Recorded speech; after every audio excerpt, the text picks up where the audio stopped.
होती हैं, हो रही हैं, मैं उनके तमाम मैनेजमेंट से, उनके तमाम ऑनर से स्पष्ट कहना चाहूंगा, उनको स्पष्ट हिदायत देना चाहूंगा कि बेशक आज आपके पास पैसे हैं, उन पैसों के जोर पर अब राज्य की सरकार को कई विधायकों और सांसदों को चुनाव में चंदा देने का काम करते हैं, जिससे वे चुनाव जीत कर आते हैं और आपकी बोली बोलते हैं। लेकिन इस बात को याद रखिएगा कि सब दिन एक जैसा नहीं होता।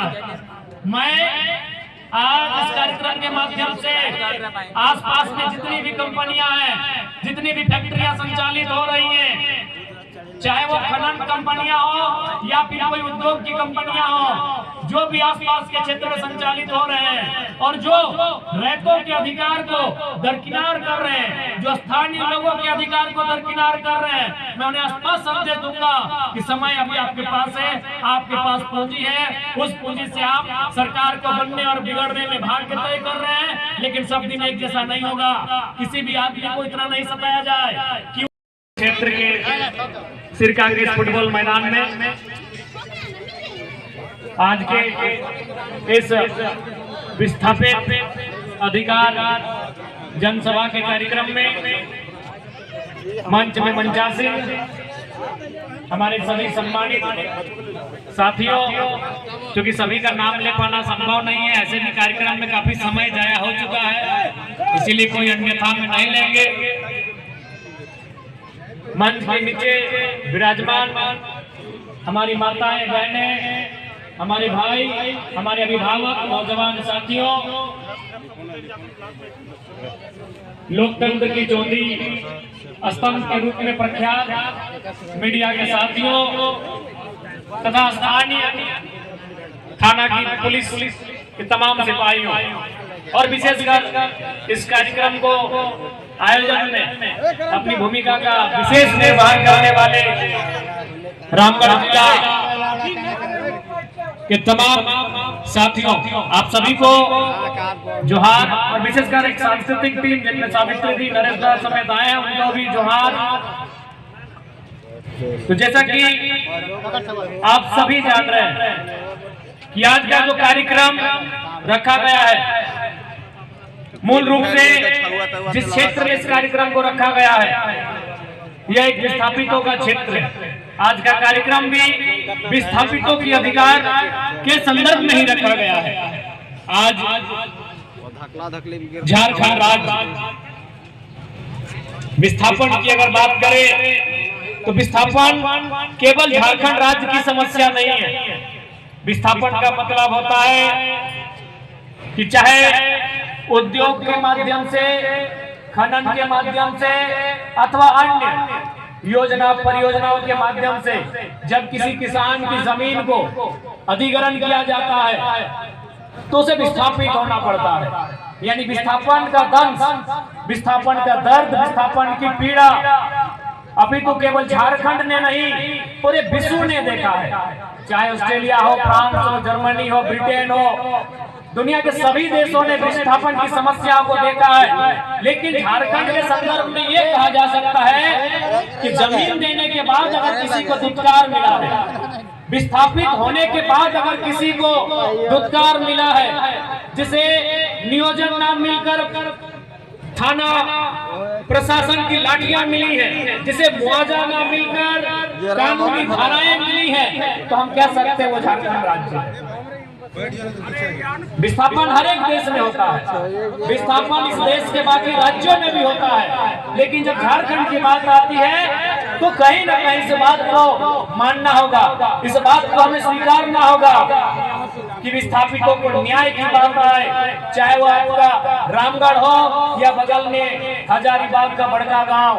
आज ऐसा प्रतीत होता है जैसे मानो कि विस्थापित अपने जमीन देने के बाद, अपने खेत खलिहानों को देने के बाद भी आज अपने हक और संघर्ष की लड़ाई को लड़ रहे हैं। और ताज्जुब की बात यह है कि इतना बड़ा सिस्टम हमारा, लोकतांत्रिक ढांचा, लोकतांत्रिक सिस्टम है हमारा, उसके बाद भी अगर विस्थापितों की समस्या का समाधान नहीं हो पा रहा है तो आज पूरे राज्य के विस्थापितों को एक जगह आकर आंदोलन करने की आवश्यकता है। और उसके लिए जेल कैंप हमेशा तैयार रहेगा, अग्रिम पंक्ति में आगे खड़ा रहेगा। आपने कुछ दिन पहले आप बिल्कुल विशेषकर जो यहाँ पत्रकारिता से जुड़े लोग बैठे हैं, जो एकेडमिक लोग बैठे हैं, उनको थोड़ा सा समझना चाहिए। आपने सुना होगा और आपने देखा भी होगा कि कुछ दिन पहले बुढ़ाखाप में जो आलोक स्टील प्राइवेट लिमिटेड जो स्पंज कंपनी है, जिसके माध्यम से प्रदूषण किया जाता है, वहाँ हमारा आपका काम होना चाहिए। अगर हम गलत करेंगे तो उसको एकदम ईमानदारी पूर्वक उजागर करिए। अब मैं जनता के लिए नहीं कर रहा हूँ, प्रेस के बंधुओं, मुख्यमंत्री ने संज्ञान में लिया, डीसी को ट्वीट किया, क्या प्रदूषण रुका? तो क्या हमारा ये तंत्र, ये हमारी लोकतांत्रिक व्यवस्था, ये आज पूंजीपति ताकतों के इतनी अधीन हो गई है कि मुख्यमंत्री के संज्ञान लेने के बाद, उस जिले के उपायुक्त के संज्ञान लेने के बाद अगर कार्रवाई नहीं हो पाती है तो आम व्यक्ति का इस देश में, इस राज्य में क्या होता है? आप 2 मिनट बैठकर सोचिए, आप 2 मिनट बैठकर। ये मुख्यमंत्री ने उसको संज्ञान में लिया, उपायुक्त को जाकर उन्होंने कहा इस पर कार्रवाई करें, इस पर रिपोर्ट तैयार करें। बिल्कुल आज वहीं उसी क्षेत्र के लोग बैठे हैं, उसी क्षेत्र की कई माताएं बहनें आई हैं, उसी क्षेत्र के नौजवान आए हैं, तो बताएं क्या वो प्रदूषण कम हुआ? यदि नहीं कम हुआ तो हमें चिंतन करने की आवश्यकता है, और हमें ये भी समझना होगा कि हम किस पे उम्मीदें करें। जिसको रखवाली का जिम्मा मिला है, जो हमारी रखवाली का जिम्मेदार है, जो हमारे पहरेदार है, अगर वो हमारी पहरेदारी नहीं कर पा रहे या फिर उनकी सुनी नहीं जा रही है, इस राज्य में मुख्यमंत्री की नहीं सुनी जा रही है, तो आम व्यक्ति की कितनी सुनी जा रही है? इसलिए आप लगता है, और ये विस्थापितों को तय करना होगा कि विस्थापन की लड़ाई को नए सिरे से और कितनी ताकत के साथ लड़ना है, यह विस्थापितों को तय करना होगा, क्योंकि मुख्यमंत्री की ये लोग नहीं सुन रहे हैं। लोग तो अंदर खाने ये भी कहते हैं कि भले हम और आप, यानी जनता जनार्दन, जिनके पास इस राज्य में करोड़ों के मतदाता हैं, जिनके पास एक भीड़ है, आप भले अपने वोट से सरकार डिसाइड करते हैं, लेकिन लोग कहते हैं आलोक स्टील कंपनी के जो मालिक हैं, क्या नाम है, श्रीमान रोंटा, वो अपने अर्थ से, हम अपने मत से सरकार को डिसाइड करते हैं, वो अपने अर्थ से सरकार का बनना और बिगड़ना डिसाइड करते हैं, ऐसा लोग कहते हैं। अर्थ यानी पैसा, यानी करोड़ों लोग जो वोट देकर सरकार बनाते हैं, 2-4 लोग। रोंटा जी के कितना योगदान होगा इस सरकार को बनाने में, मत के नाम में, लेकिन अपने अर्थ के नाम पर वो सरकार में और सरकार के निर्णयों को प्रभावित करते हैं। हमने वो भारत, वो राज्य हमने बना लिया है कि अब लोकतांत्रिक भारत में, लोकतांत्रिक इस राज्य में मत से नहीं, लोगों के मत से नहीं, कुछ लोगों के अर्थ से डिसाइड होगा इस राज्य को हम कहां लेकर जाएंगे। ये बहुत ही गंभीर बात है, ये बहुत ही चिंता का विषय है। आने वाले दिन इसका खामियाजा मध्यम वर्ग को, इसका खामियाजा गरीब, गांव, किसान, मजदूर को झेलना पड़ेगा। इसलिए अभी समय है, अभी कम से कम हम बोल पा रहे हैं, अभी कम से कम सही को सही, गलत को गलत कहने का हम साहस रख पा रहे हैं। इसलिए हम लोग स्पष्ट कहना चाहेंगे, जेल कैंप का उपज ही आंदोलन के माध्यम से हुआ है, और विस्थापितों के मामले में अगर सबसे मुखर कोई रहा है तो जेल कैंप रहा है। हम लोग आगे भी अग्रिम पंक्ति में खड़े होकर विस्थापितों की लड़ाई को लड़ेंगे, बशर्ते आपका सहयोग, आपका साथ होना चाहिए।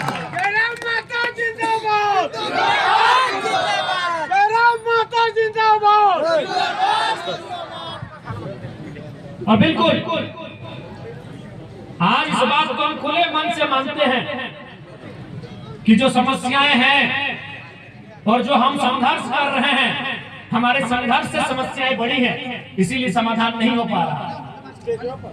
इस बात को मानते हैं कि आज जो हम लोग संघर्ष कर रहे हैं उससे समस्याएं बड़ी हैं, लेकिन हम यह भी मानते हैं जब हमारा संघर्ष बड़ा होगा, हमारे संघर्ष का आधार बढ़ेगा, हमारे संघर्ष का स्तर बढ़ेगा, समस्याएं छोटी होंगी और समाधान भी होगा। क्योंकि समस्याएं, जिनके माध्यम से हमें समस्याएं मिल रही है, वो बड़े लोग हैं।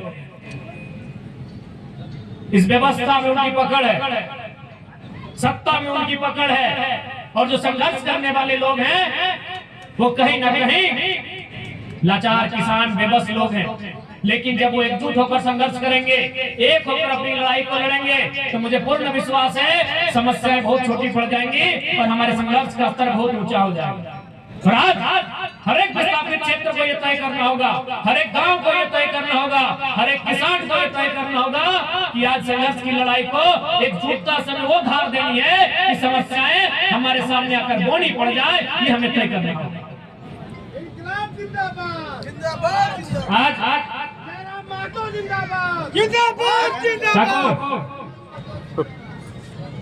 जिंदाबाद तो और आज 1 साल बीत गया है, विधायक बना हुआ हमारा 1 साल हुआ है, लेकिन कभी भी उन 1 सालों में 1 घंटा बैठकर अपने बारे सोच नहीं पाए। आपके कैमरे में हमारी तस्वीर बिल्कुल साफ आ रही होगी।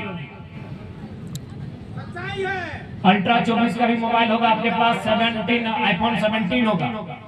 आप जूम करके दूर से देख सकते हैं हमारे चेहरे की हालत, हमारे कपड़ों की हालत को, हमारे पोशाक को, हमारे परिधान को, हमारे पूरे होलियों को आप जूम करके देख सकते हैं। विधायक ऐसा नहीं होता, इस बात को मानना होगा। इन 25 सालों में कई विधायक आए और आने वाले दिनों में कई विधायक आएंगे, लेकिन जयराम महतो ने विधायकी का जो लेवल जनता के बीच ले जाकर दिखाया है, बताइए इससे पहले क्या ये स्तर था विधायकी?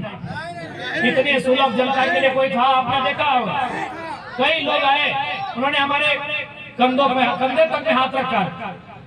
हमें कई लोग पीछे से बोले कि भाई कंधे पे, हम बोले इन्होंने कभी तक ये अनुभव नहीं किया कि विधायक से मिल रहे हैं, वो एक अनुभव कर रहे हैं, वो अपने घर के एक बेटे से मिल रहे हैं, एक भाई से मिल रहे हैं। आज ही जब घर से हम सुबह ही निकले, लगभग 9 बजे हम लोग घर से निकले। धनबाद में भी एक विस्थापन का समस्या था, वहाँ भी कल महिलाओं से लाठीचार्ज हुआ था। हम सुबह 9 बजे वहाँ निकले, सिर्फ पुला की ओर निकले। रास्ते में बोकारो जो आपका फोरलेन है, वहाँ एक हमारी पार्टी की दीदी रहती है, उनको फोन किया।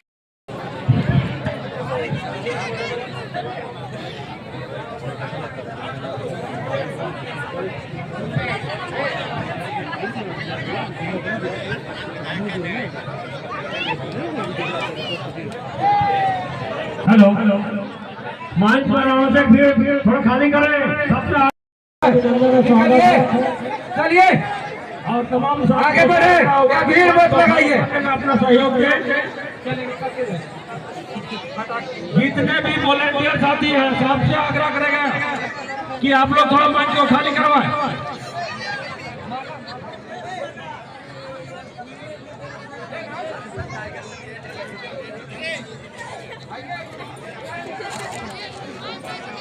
हेलो, आगे निकल, हेलो, आगे बढ़ते जाए, निकलते जाए, ज्यादा लेट यहाँ पे नहीं करें। आगे अब जाएंगे, बाद में होगा, अब सभी अपने जगह पर बैठ जाएंगे।